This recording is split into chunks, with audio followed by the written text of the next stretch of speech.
Widih, artis ibu kota udah pada ngumpul nih fams. Pagi-pagi gini mata jadi segar lihat mereka di televisi. Hihihi. Nggak cuma kalian aja loh, mereka ini ternyata cinta banget sama masakan Nusantara. Buktinya mereka ikutan ragam request makanan dalam episode spesial Ragam Indonesia hari ini. Wah, jadi ikutan bangga deh, karena mereka secara nggak langsung ikut melestarikan makanan Nusantara. Yuk kita kepoin, mereka ini suka makanan tradisional apa aja ya?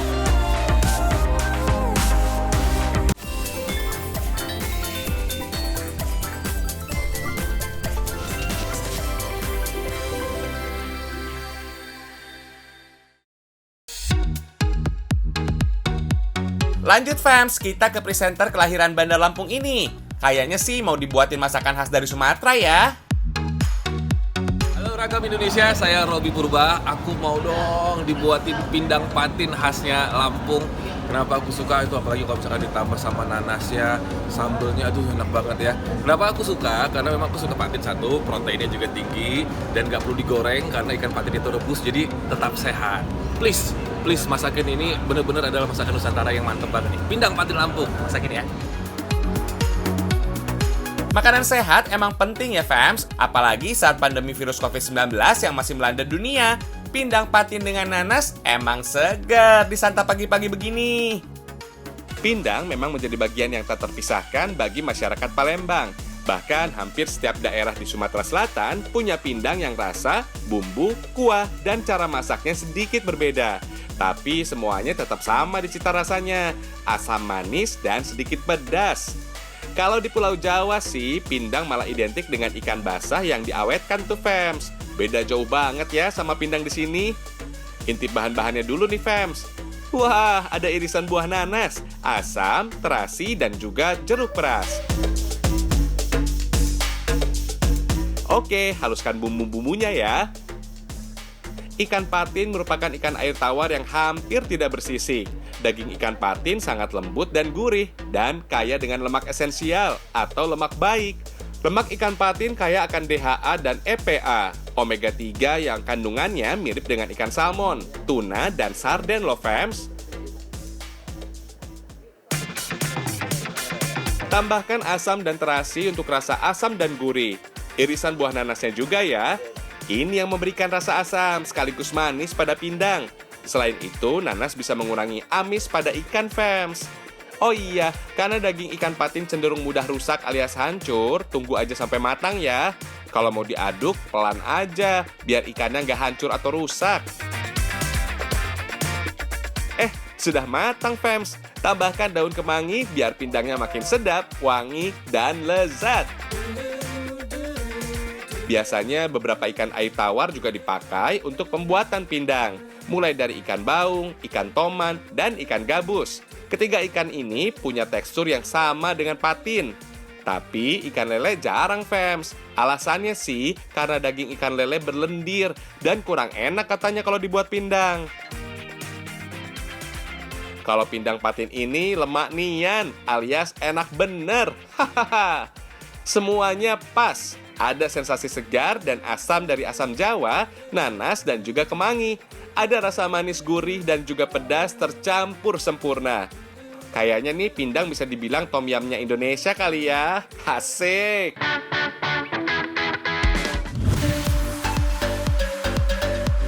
Giliran artis dari Tanah Pasundan yang bersuara nih. Akang Riki pasti suka makanan Sunda kayaknya.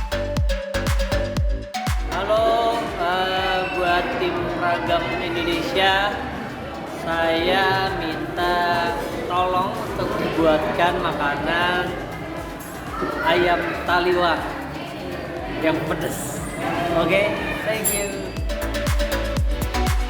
Ternyata salah tuh. Meski lahir di Bandung, Kak Ricky Harun malah minta dibikinin ayam taliwang, kuliner khas Lombok, Nusa Tenggara Barat. Tenang, semua ada di Ragam Request kok. Hihihi. Wah, seger banget ya fams ayam taliwangnya. Bumbu khas dari Provinsi Nusa Tenggara Barat yang ada di seluruh badan ayam kampung ini bisa bikin diet gagal. Ayam taliwang adalah masakan khas Pulau Lombok berupa ayam bakar yang dikasih bumbu khas fams. Masakan ini sekarang jadi kebanggaan masyarakat Lombok dan jadi kuliner khas di wilayah yang punya julukan Pulau Seribu Masjid ini. Cocok banget deh buat ngobatin rasa lapar atau rindu saat jauh dari tanah kelahiran. Kuliner yang memiliki ciri khas rasa pedas ini memang sesuai dengan selera masyarakat Nusa Tenggara Barat, fams. Selain itu, sensasi rasa manis gurih yang meresap ke dalam daging ayam semakin menambah cita rasa yang semakin manjain lidah. For your info nih, walaupun masakan ini terkenal sebagai makanan khas Pulau Lombok, tapi sebenarnya nama Taliwang sendiri berasal dari nama sebuah kerajaan di Pulau Sumbawa yang saat ini menjadi Kecamatan Taliwang, Kabupaten Sumbawa Barat. Bingung, fams? Jadi gini, dulu sebelum jadi makanan khas, ayam taliwang ini menjadi kuliner perdamaian antara dua kerajaan. Konon sekitar tahun 1630 Masehi, Raja Selaparang di Pulau Lombok sedang menghadapi perang dengan Kerajaan Karangasem Bali. Sang raja mendatangkan pasukan Kerajaan Taliwang untuk ditugaskan sebagai juru damai. Pasukan Kerajaan Taliwang selain mengirimkan serdadu, juga mengirimkan juru masak. Perlahan tapi pasti, perdamaian pun dicapai dengan cara diplomasi masakan ayam bakar yang dibuat oleh juru masak dari Kerajaan Taliwang ini. Tanpa diduga, Raja Karangasem menyukai makanan tersebut. Sejak saat itulah, ayam bakar yang dimasak menggunakan bumbu khas ini dikenal dengan nama ayam taliwang.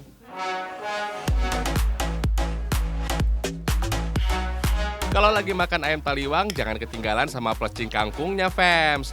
Dua menu makanan ini udah ibarat Romeo dan Juliet deh. Berasa ada yang kurang kalau nggak ada salah satunya. Hahaha. Plecing kangkung adalah masakan toge dan kangkung yang direbus dan kemudian disiram bumbu sambal. Selain itu, ada tambahan taburan kelapa coklat yang sudah dicampur gula Jawa yang semakin membuat nikmat rasa plecing kangkungnya.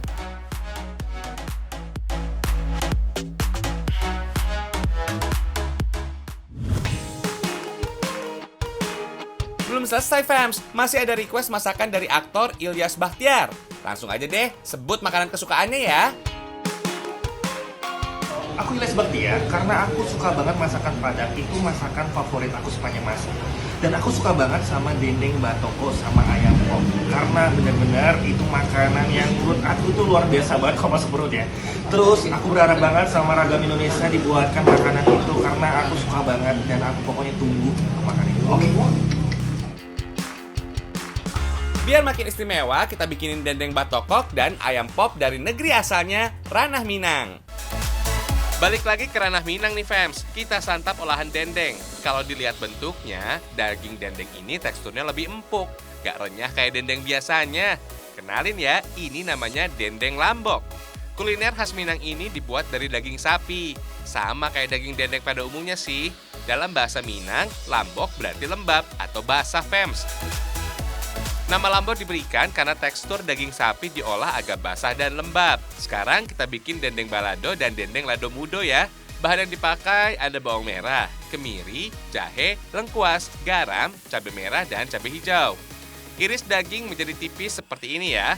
Daging yang dipakai harus bagian daging sapi khas dalam, supaya hasilnya lebih empuk, berserat, dan tidak berlemak. Lalu rebus daging dengan bumbu rempah jahe, supaya bau amisnya hilang. Pastikan daging terendam air, fams. Lalu diamkan sejenak sampai warna daging berubah pucat. Tinggal tokok atau pukul-pukul daging dengan batu seperti ini. Cara pukulnya nggak boleh asal ya, fams. Pukul secara perlahan supaya serat daging nggak rusak. Selain menjadi lembut, proses tokok bisa membuat serat daging menjadi lebih terbuka. Sehingga bumbu bisa lebih mudah menyerap tuh. Lalu potong daging sesuai ukuran yang diinginkan. Goreng deh. Alamak, aroma khas dendeng langsung menyeruak. Bikin lapar deh. Gorengnya nggak usah lama-lama ya, soalnya daging sudah matang karena proses perebusan. Kalau warna daging sudah berubah kecoklatan, angkat dan tiriskan. Lalu buat baladonya. Goreng irisan bawang merah sampai aromanya harum. Masukkan deh cabai merah yang udah digiling. Beri irisan tomat dan aduk sampai rata. Kalau sudah mendidih, masukkan dendeng goreng tadi. Pastikan dendeng terendam bumbu balado.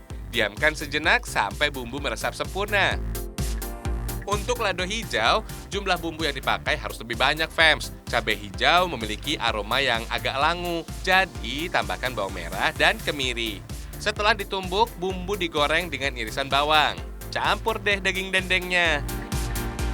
Dendeng lamboknya udah jadi nih, fams. Mau dendeng balado atau lado mudo, sama-sama lama. Mantul!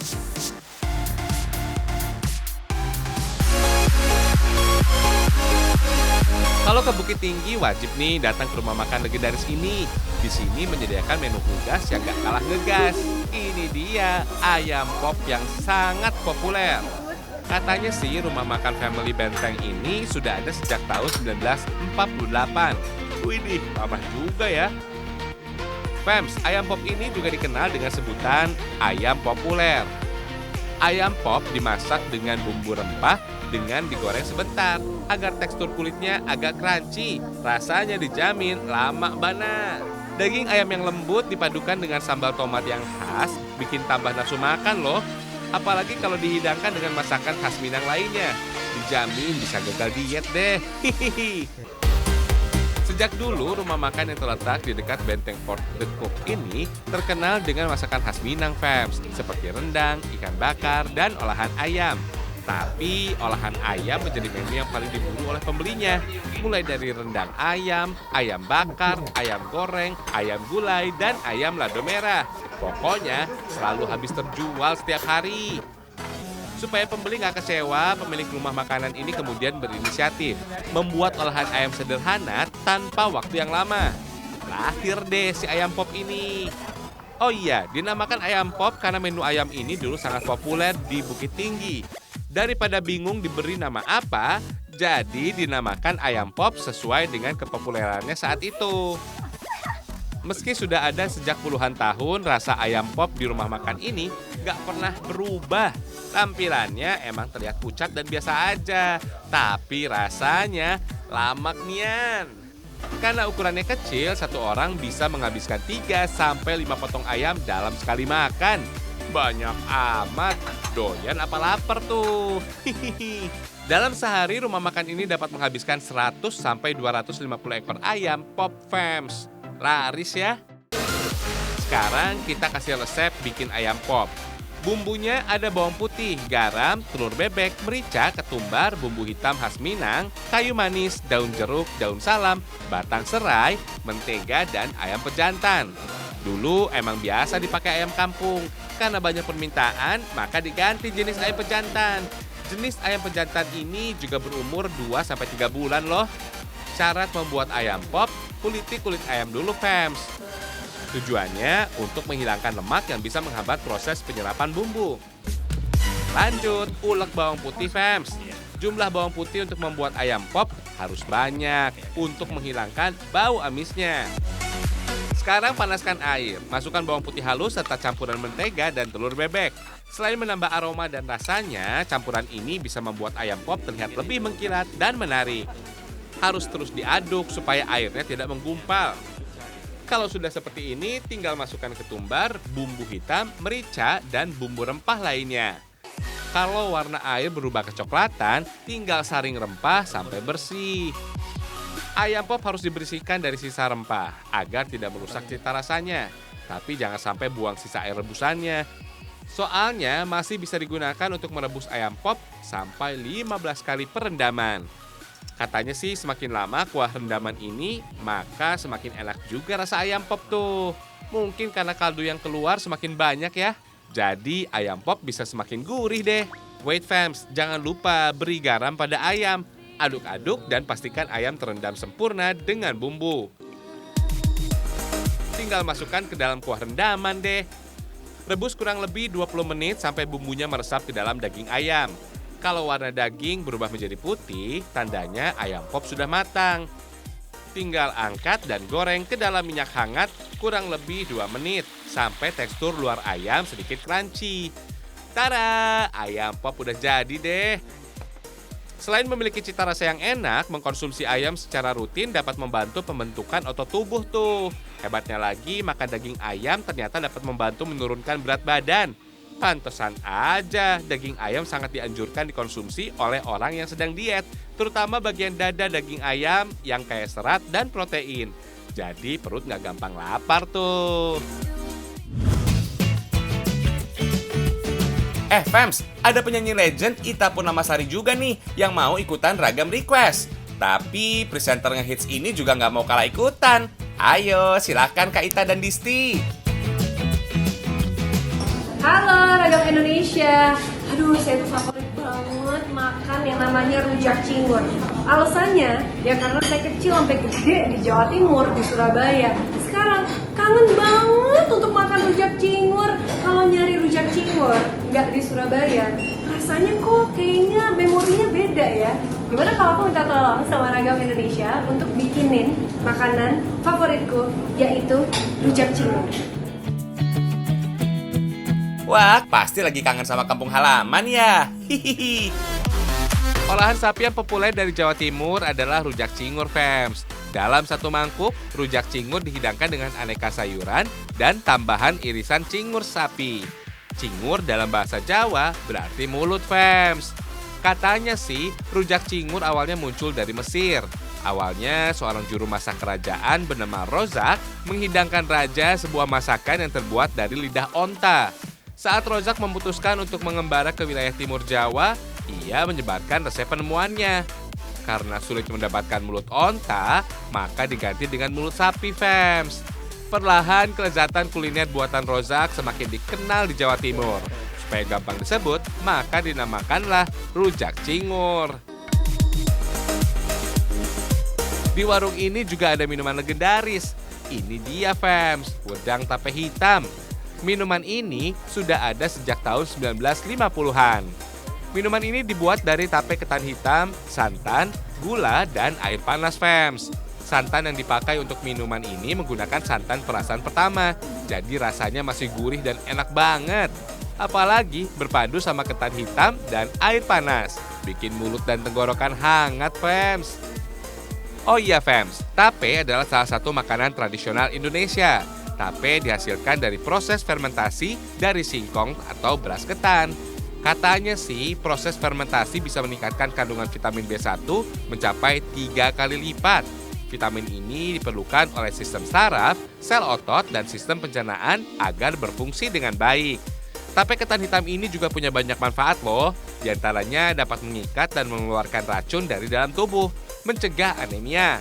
Bila dikonsumsi dalam jangka waktu yang lama, dapat mencegah stroke dan serangan jantung tuh. Keren!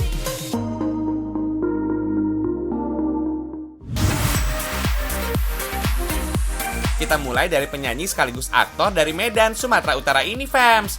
Ayo bang, mau request masakan apa nih? Halo tim Ragam Indonesia, aku Santarore. Di sini aku pengen banget dibuatin sop sumsum karena aku punya story itu dulu almarhum bapakku sering banget ngajak aku makan sop sumsum bareng. Jadi harapan aku adalah tolong dong dibuatin sop sumsumnya, Ragam. Kita kabulin deh bang. Semoga aja menu sumsum tulang ini bisa melepas kerinduannya sama papa ya bang. Widih, menu berkuah ini kelihatannya sedap. Seru banget ya saat menyukil daging dari tulang yang segede gaban gitu. Makanya nggak usah pakai pisau, fams. Ribet, cukup pakai tangan aja ya. Hihihi. Kalau mau menyantap sumsum, masukin kuah sop ke dalam tulang. Seruput deh pakai sedotan. Mantap. Sumsum yang lembut berpadu dengan kuah sop yang gurih, rasanya juara. Enak banget. Kandungan terbesar pada sumsum tulang ini adalah lemak, fams. Tapi bukan berarti lemak yang tidak bagus untuk kesehatan. Dari penelitian, jaringan lemak sumsum menjadi sumber hormon yang dinamakan adiponektin. Mineral lainnya ada kalsium, magnesium, dan fosfor. Sumsum tulang sapi ini mengandung kolagen dan glukosamin. Zat ini bermanfaat untuk tulang dan persendian. Sumsum tulang sapi ini bisa menjaga kulit tetap lembut, cerah, dan kenyal loh. Kalau kalian ingin menyantapnya, datang saja ke rumah makan di daerah Losung Batu, Kota Padang Sidempuan, Sumatera Utara. Setiap pagi, fams, tulang sapi ini dibersihkan dengan air. Oh iya, sumsum tulang adalah jaringan lunak yang ada di dalam rongga tulang. Gunanya untuk memproduksi sel darah baru. Kalau udah bersih, tutup bagian atas tulang dengan plastik biar sumsumnya nggak keluar. Kan sayang kalau terbuang percuma. Biasanya tulang yang diambil sumsumnya adalah bagian tulang kaki sapi.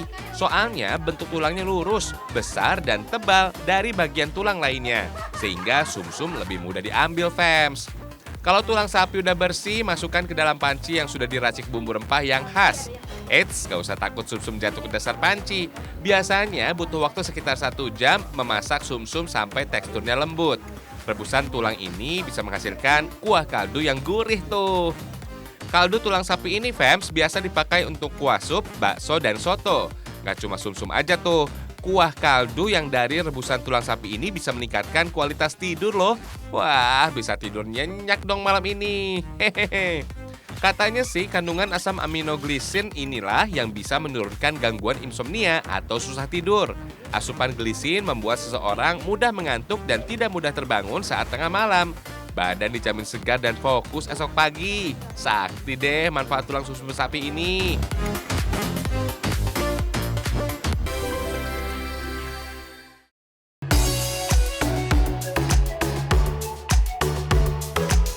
Kalau artis ibu kota ini doyan dengan sajian Nusantara, kalian juga nggak boleh kalah dengan mereka, fams. Karena ini menjadi salah satu cara untuk melestarikan makanan tradisional. Fams, masih banyak loh sajian yang di-request artis-artis Nusantara lainnya. Sampai jumpa di ragam request selanjutnya ya.